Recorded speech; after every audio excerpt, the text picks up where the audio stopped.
ஆச்சி veg pickles வழங்கும் மணிச் செய்திகள். இணைந்து வழங்குபவர்கள் அரசன் சோ.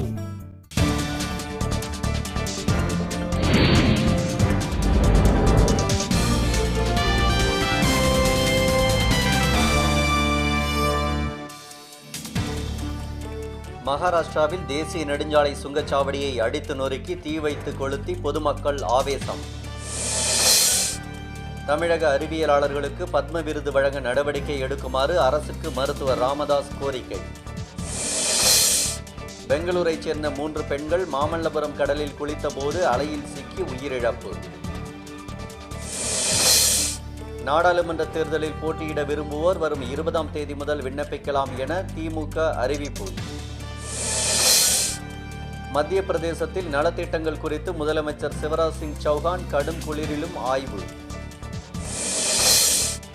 கர்நாடக சரக்குந்து உரிமையாளர்களின் போராட்டத்துக்கு ஆதரவாக தமிழகத்தில் 30,000 சுமையுந்துகள் நிறுத்தம். தனி தெலுங்கானாவுக்கு எதிராக சீமாந்திராவில் வரும் 17, 18 தேதிகளில் முழு அடைப்பு, அரசு ஊழியர்கள் அறிவிப்பு.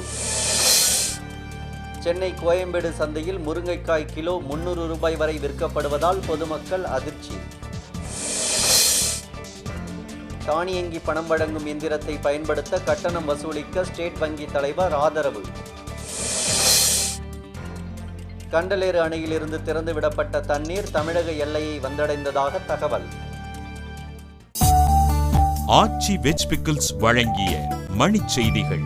இணைந்து வழங்கியவர்கள் அரசன் சோ.